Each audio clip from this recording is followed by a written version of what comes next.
ಸ್ನೇಹಿತರೆ, ಇದು ಮೈಸೂರಿಂದ ಬಂದಿರೋದು ರಿತ್ವಿಕ್ ಅಂತ ಇವ್ರ ಹೆಸರು. ಮನೆ ವೈದ್ಯ ಕಾರ್ಯಕ್ರಮ ನಡೆಸ್ಕೊಳ್ತಕ್ಕಂಥ ನೀಲ್ಕಂಠ ಅವರಿಗೆ ಮತ್ತು ಆಯುಷ್ ಇವರಿಗೆ ಧನ್ಯವಾದಗಳನ್ನು ತಿಳಿಸಿದ್ದಾರೆ. ನಿಮಗೂ ಕೂಡ ಧನ್ಯವಾದಗಳು. ನಾನು ರಿತ್ವಿಕ್ ಎಂಬ 25 ವರ್ಷದ ಹುಡುಗ. ನನಗೆ ತುಂಬ ಎಸಿಡಿಟಿ ಇದೆ, ಅಂದರೆ ಗ್ಯಾಸ್ಟ್ರಿಕ್ ಅಂತ ಏನು ಹೇಳ್ತೀವಲ್ಲ, ಎಸಿಡಿಟಿ ಇದೆ. ಯಾವ ರೀತಿ ಅಂದರೆ ಕೆಲವು ಬಾರಿ ಮಲಬದ್ಧತೆ ಆಗ್ತದೆ ಅಂತ ಇವ್ರಿಗೆ. ದಯವಿಟ್ಟು ನಿಮ್ಮ ಮನೆ ವೈದ್ಯ ಕಾರ್ಯಕ್ರಮದಲ್ಲಿ ಮನೆ ವೈದ್ಯವನ್ನು ತಿಳಿಸ್ಕೊಡಿ. ಮತ್ತು ಇವರು ಇನ್ನೊಂದು ವಿಷಯ ಏನು ಹೇಳಿದ್ದಾರೆ ಅಂದರೆ, ನಮ್ಮ ಪಕ್ಕದ ಮನೆಯವರು ನಿಮ್ಮ ಹತ್ರ ಯಾವುದೋ ಚರ್ಮ ಕಾಯಿಲೆಗೆ ಔಷಧಿ ತೊಗೊಳಕ್ಕೆ ಬಂದಿದ್ದರು, ಅವ್ರಿಗೆ ಗುಣ ಆಗಿದೆ. ಅವರು ಈ ಕಾರ್ಯಕ್ರಮ ನೋಡ್ತಾ ಇರಬೇಕಾದ್ರೆ ನನಗೆ ತಿಳಿಸಿದ್ರು. ಸೊ ಹೀಗಾಗಿ ನನಗೆ ಗ್ಯಾಸ್ಟ್ರಿಕ್ಕು ಕೂಡ ನೀವು ಮನೆ ಮಧ್ಯೆ ಹೇಳಿ, ಒಂದು ವೇಳೆ ಕಡಿಮೆ ಆಗದೆ ಇದ್ದರೆ ನಾನು ನಿಮ್ಮ ಹತ್ರ ನೇರವಾಗಿ ಬಂದು ಭೇಟಿ ಆಗ್ತೀನಿ ಅಂತಲೂ ಕೂಡ ಹೇಳಿದ್ದಾರೆ.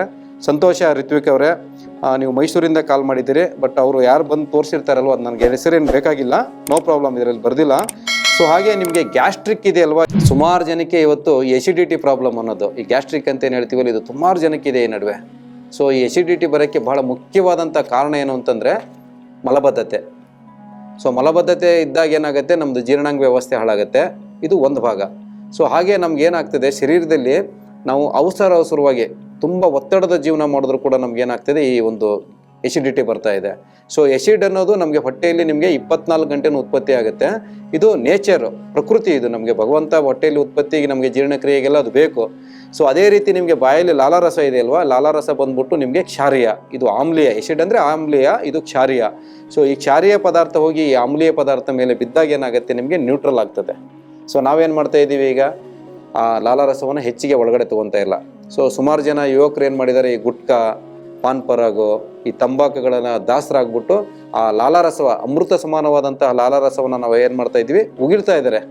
ಸೊ ಅವಾಗ ನಿಮ್ಗೆ ಹೊಟ್ಟೆಯಲ್ಲಿ 24 ಗಂಟೆ ಆಮ್ಲ ಉತ್ಪತ್ತಿ ಆಗುತ್ತೆ, ಹಾಗೆ ಬಾಯಲ್ಲಿ ಲಾಲಾರಸನ ಉತ್ಪತ್ತಿ ಆಗುತ್ತೆ. ಇದು ಒಳಗೆ ಹೋಗಬೇಕು ಅಮೃತ, ಬಟ್ ನಾವು ಅದನ್ನ ಉಳ್ತಾ ಇದೀವಲ್ವ, ಅಂಥವ್ರಿಗೆ ಏನಾಗ್ತದೆ, ಶರೀರದಲ್ಲಿ ಈ ಆಮ್ಲೀಯತೆ ಅಥವಾ ಎಸಿಡಿಕ್ ಅಂಶ ಜಾಸ್ತಿಯಾಗಿ ನಮ್ಗೆ ಏನಾಗ್ತದೆ, ಈ ಒಂದು ಕಾಯಿಲೆ ಕಾಣಿಸ್ಕೋತಾ ಇದೆ. ಇದು ಸುಮಾರು ಯುವಕರಲ್ಲಿ ಇದೆ ಇದು.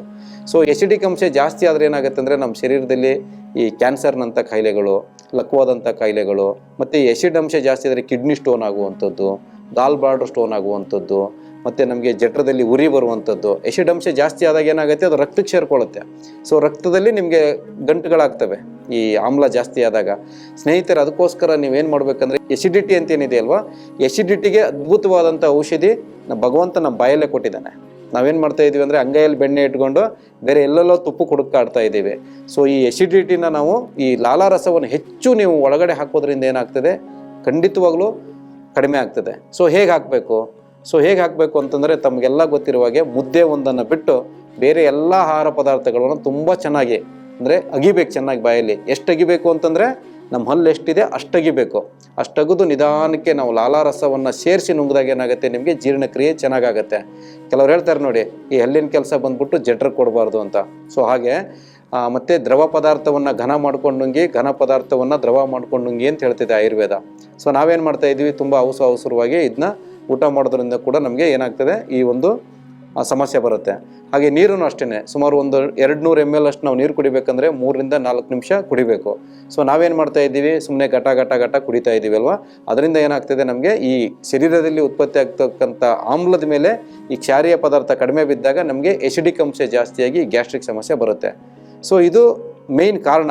ಒಂದು ನಮಗೆ ಜೀರ್ಣಾಂಗ ವ್ಯವಸ್ಥೆಯಿಂದನೇ ಬರ್ತಕ್ಕಂಥದ್ದು, ಒತ್ತಡದಿಂದ ಬರ್ತಕ್ಕಂಥದ್ದು. ಸೊ ಇದನ್ನು ನಿವಾರಣೆ ಮಾಡ್ಕೊಳ್ಳೋದು ಹೇಗೆ ಅಂತಂದರೆ, ಈಗ ಬಂದಿದೆ ಅಂತಂದರೆ ಇದನ್ನೆಲ್ಲ ನೀವು ಸರಿ ಮಾಡ್ಕೋಬೇಕು. ಸರಿ ಮಾಡ್ಕೊಳ್ಳೋದ್ರ ಜೊತೆಗೆ ಏನು ಮಾಡಬೇಕು ಅಂತಂದರೆ, ಈ ಜೀರಿಗೆ ಬರುತ್ತಲ್ಲ ಮನೆಯಲ್ಲಿ, ಜೀರಿಗೆ ಮತ್ತು ಓಂಕಾಳು ಮತ್ತು ಧನಿಯಾ, ಅದ್ಭುತ ಔಷಧಿ ಇದು ಈ ಎಸಿಡಿಟಿಗೆ. ಸೊ ಇವು ಮೂರನ್ನು ನಾವು ಹಂಚ ಮೇಲೆ ಹುರಿದ್ಬಿಟ್ಟು ಕಷಾಯ ಥರನೂ ಮಾಡ್ಕೊಂಡು ಕುಡಿಬಾರ್ದು, ಪೌಡ್ರ್ ಮಾಡಿಕೊಂಡು. ಹಾಗೆ ಇದೇ ಪೌಡ್ರಿಗೆ ನಾವು ಸ್ವಲ್ಪ ಸೈಂಧವ ಲವಣ ಸ್ವಲ್ಪ ಅಥವಾ ಬ್ಲ್ಯಾಕ್ ಸಾಲ್ಟು, ಕಪ್ಪುಪ್ಪು ಅಂತ ಬರುತ್ತಲ್ವ, ಅದನ್ನು ಹಾಕಿ ಮಜ್ಜಿಗೆಗೆ ಹಾಕ್ಕೊಂಡು ಕುಡಿದ್ರೆ ಏನಾಗ್ತದೆ, ನಮಗೆ ಎಸಿಡಿಕ್ ಅಂಶ ಕಡಿಮೆ ಆಗ್ತಾ ಬರ್ತದೆ. ಸೊ ಅದ್ರ ಜೊತೆಗೆ ಇದನ್ನೆಲ್ಲ ಮಾಡಲೇಬೇಕು ನಾವು. ಊಟ ನಿಧಾನ ಮಾಡುವಂಥದ್ದು, ಮತ್ತು ನೀರು ನಿಧಾನ ಕುಡಿಯುವಂಥದ್ದು, ಲಾಲಾರಸನ ಎಷ್ಟು ಸಾಧ್ಯನೋ ಅಷ್ಟು ಒಳಗಡೆ ಹಾಕುವಂಥದ್ದು.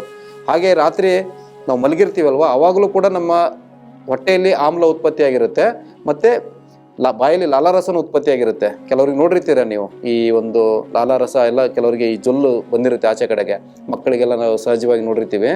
ಸೊ ಅದನ್ನೇನು ಮಾಡಬೇಕಂದ್ರೆ, ನಾವು ಅದ್ಭುತವಾದಂಥ ಔಷಧಿನ ನಾವು ಏನು ಮಾಡಬೇಕು, ಹೊಟ್ಟೆಗೆ ಹಾಕಬೇಕು. ನಾವೇನು ಮಾಡ್ತೀವಿ, ಬೆಳಗ್ಗೆ ಎದ್ದ ತಕ್ಷಣ ಸುಮಾರು ಈ ಕೋಲ್ಗೇಟು ಅಥವಾ ಬೇರೆ ಯಾವುದೋ ಈ ಟೂತ್ ಪೇಸ್ಟ್ಗಳನ್ನು ಬಳಸಿ ಹಲ್ಲುಜ್ಜಿ ಅಮೃತ ಸಮಾನವಾದಂಥ ಈ ಲಾಲಾರಸವನ್ನು ಹೊರಗಡೆ ಉಗುಳಿ ಆಮೇಲೆ ನಾವು ನೀರು ಕುಡಿತಾ ಇದ್ದೀವಿ. ಸುಮಾರು ಜನ ಈಗ ನೀರು ಕುಡಿಯುವಂಥ ಅಭ್ಯಾಸ ಇಟ್ಕೊಂಡಿದ್ದೀವಿ ನಿಜ, ಬಟ್ ಹಲ್ಲುಜ್ಜಿ ಆಮೇಲೆ ಕುಡಿತಾ ಇರ್ತೀವಿ. ಕೆಲವರಿಗೆ ತಪ್ಪು ಕಲ್ಪನೆ, ಬ್ಯಾಕ್ಟೀರಿಯಾಗಳು ಉಟ್ಕೊಂತವೆ ಅದು ಇದು ಅಂತ. ನಿಮ್ಗೇನಾರು ಆ ಥರದ್ದು ಒಂದು ಫೀಲ್ ಇದ್ದರೆ ರಾತ್ರಿ ಮಲಗಬೇಕಾದ್ರೆ ಹಲ್ಲುಜ್ಜಿಬಿಟ್ಟು ಮಲಗಿ ಬೆಳಗ್ಗೆ ಎದ್ದ ತಕ್ಷಣ ನೀರು ಕುಡಿಬೇಕು. ಎಷ್ಟು? ಸುಮಾರು 8 ಬೊಗಸೆ ಅಂತ ಹೇಳ್ತಿದೆ ಆಯುರ್ವೇದ. 8 ಬೊಗಸೆ ಅಂದರೆ ಹತ್ರ 1 ಲೀಟ್ರ್ ಅಂದ್ಕೊಳ್ಳಿ. ಅಷ್ಟು ನೀರನ್ನು ನಿಧಾನವಾಗಿ ಸುಖಾಸನದಲ್ಲಿ ಕೂತ್ಕೊಂಡು ಮುಕ್ಕಳಿಸಿ ಸುಮಾರು ಒಂದು 20 ನಿಮಿಷ ಕುಡಿಬೇಕು.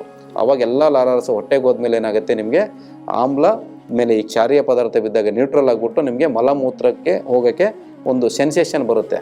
ಸೊ ನಾವೇನು ಮಾಡ್ತಾಯಿದ್ವಿ, ಬ್ರಷ್ ಹಾಕಿ ಉಜ್ಜಿ ಅಮೃತ ಉಗುಳಿ ಕುಡಿತಾ ಇದ್ದೀವಲ್ಲ, ಇದು ಕೂಡ ಗ್ಯಾಸ್ಟ್ರಿಕ್ಕಿಗೆ ಭಾಳ ಮುಖ್ಯವಾದಂಥ ಕಾರಣ. ಸ್ನೇಹಿತರೆ, ಈ ರೀತಿ ನೀವು ಲಾಲಾರಸವನ್ನು ಒಳಗಡೆ ಹಾಕುವಂಥದ್ದು, ಸೊಪ್ಪು ತರಕಾರಿಗಳನ್ನು ಯಥೇಚ್ಛವಾಗಿ ತಿನ್ನುವಂಥದ್ದು, ಫೈಬರ್ ಯುಕ್ತವಾದಂಥ ಆಹಾರ ಪದಾರ್ಥಗಳು, ಸಾಕಷ್ಟು ಧಾನ್ಯಗಳನ್ನು ಮತ್ತು ತರಕಾರಿಗಳನ್ನು ಯಾವ್ದ್ಯಾವುದು ಸಾಧ್ಯನೋ ಅವನ್ನೆಲ್ಲ ಸಿಪ್ಪೆ ಸಮೇತ ಊಟ ಮಾಡಬೇಕು ನಾವು. ಸೊ ಇದನ್ನು ಊಟ ಮಾಡಿಕೊಂಡು ಹೊರಗಡೆ ಪದಾರ್ಥಗಳನ್ನು ಅಂದರೆ ಅತಿ ಮಸಾಲೆ ಖಾರ ಅಥವಾ ಅತಿ ನಾನ್ ವೆಜ್ ತಿನ್ನುವಂಥದ್ದು ಇವನ್ನೆಲ್ಲ ಬಿಟ್ಟು ಶುದ್ಧವಾದಂತಹ ಸಾತ್ವಿಕ ಆಹಾರವನ್ನು ಸೇವನೆ ಮಾಡ್ತಾ ಬಂದರೆ ಖಂಡಿತವಾಗ್ಲೂ ನಿಮಗೆ ಈ ಎಸಿಡಿಟಿ ಸಮಸ್ಯೆ ಪರಿಹಾರ ಆಗ್ತದೆ. ಹಾಗೆಯೇ ಸುಮಾರು ಜನಕ್ಕೆ ಇದನ್ನೆಲ್ಲ ಇಷ್ಟು ಮಾಡಿದ್ರೂ ಉಲ್ಬಣಾಗಿರ್ತವೆ. ಕೆಲವರಿಗೆ ಈ ಜಠರದಲ್ಲೆಲ್ಲ ಏನಾಗಿರ್ತದೆ ಅಂದರೆ ಕೆಲವರಿಗೆ ಸಣ್ಣ ಸಣ್ಣ ಗುಳ್ಳೆಗಳಾಗಿರ್ತವೆ. ಅಂಥವರು ನೀವು ವೈದ್ಯರನ್ನ ಸಂಪರ್ಕ ಮಾಡಿ ಅದಕ್ಕೆ ಸೂಕ್ತವಾದಂಥ ಔಷಧಿನ ಪಡ್ಕೊಳ್ಳಿ ಅಂತ ಹೇಳ್ತಾ